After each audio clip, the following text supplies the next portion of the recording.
Welcome back to the channel, everyone. Doesn't it feel good to finally see a good performance coupled with a good win? We are through to the next round of the Europa League, the quarterfinals. We face Lyon, which is another tough test in itself, and of course, we'll talk about that when the time comes. But Manchester United are through. Our season is still alive because all we have to play for is the Europa League. We have Bruno Fernandes to thank, of course, a hat-trick, man of the match performance. But there were so many good performances all around. Aiden Heaven, his first senior start at 18. What a good performance by him. Patrick Dorgu showing exactly what Amorim wants to bring to the Manchester United team. Pace, power, athleticism, dynamism, directness. Garnacho had a good performance. Rasmus Højlund had an improved performance as well. Casemiro, being the Casemiro in his first season under Ten Hag when he signed for us, and maybe it was Sir Jim Ratcliffe and what he said that maybe spurred him on. Likewise for Bruno as well, etc.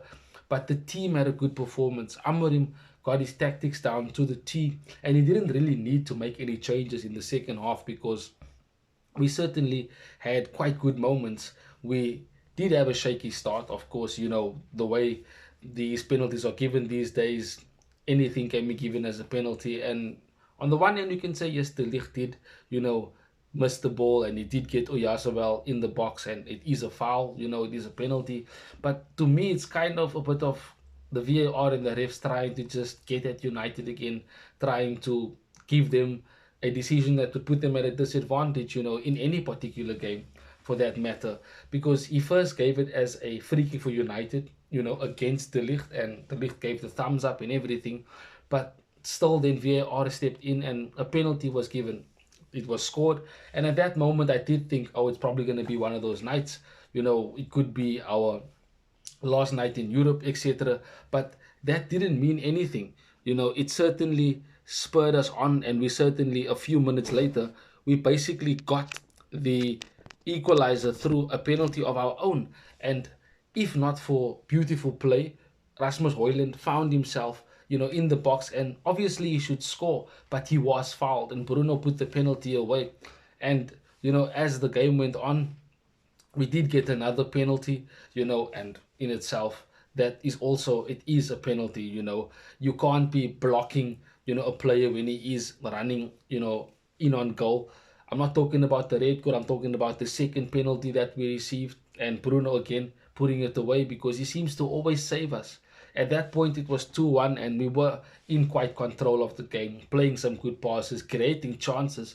We had up to 25 shots, which shows that we did create lots of chances and opportunities to score goals, even though the game only ended 4-1, 5-2 on aggregate. But Sociedad just didn't have any threat because Onana had a quiet game in goal, and I did like the confidence of him coming for crosses. That is basically something he should be doing on a regular, and something he did when he started in his first season at United. So good to see that he's doing that again. De Ligt, another strong performance by him, considering he had Mazraoui, on his right hand side, who again, another very good performance by Mazraoui. I mean, the man is fasting and he's still putting in good performances. And of course, Aiden Heaven on the left hand side, his quality on the ball, the way he reads the game, his athleticism, his interceptions, his passing, which is something that we have missed since Martinez has been injured. Those passes from the defensive line breaking into the attacking third. Aiden Evans seemed to want to do that. He played a few long balls, over the top as well. Quite comfortable doing so. So I was very, very impressed with Aiden Heaven.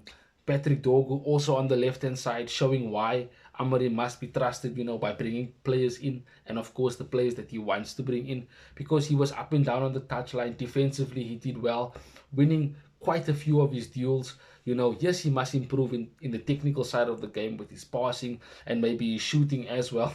You saw exactly what he did, but that doesn't mean that he's not a very good player or a very good prospect. We know exactly what he can bring and what he has brought to Manchester United already.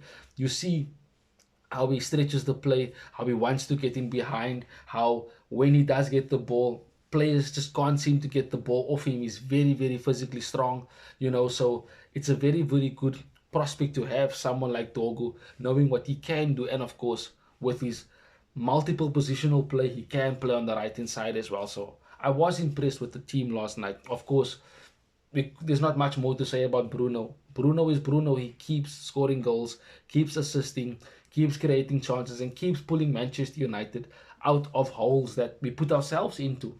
We must give him credit. He is a legend. I don't understand why Roy Keane, seems to criticize him the way that he does, because if it wasn't for Bruno Fernandes, where would Manchester United be, in my opinion? Probably relegated.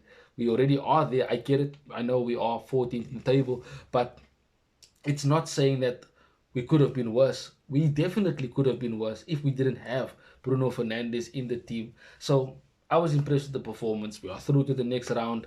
I'm very, very excited now, because if we can pull out the performance like that and we get a few players back, from injury until the end of the season, and we strengthen the squad that particular way, we have to be winning the Europa League.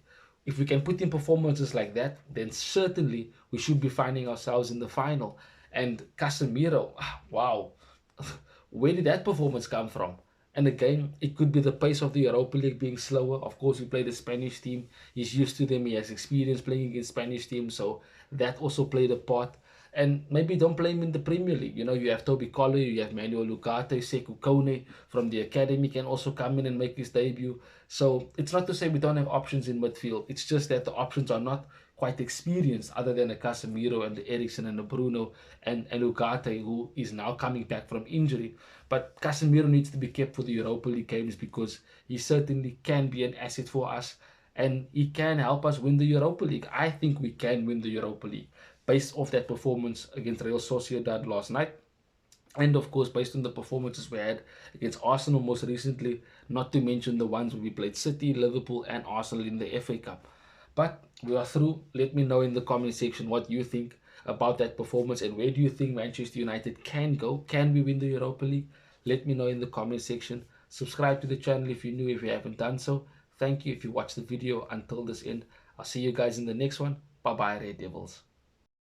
Thanks for watching. If you want more content on Manchester United, like, share, and subscribe.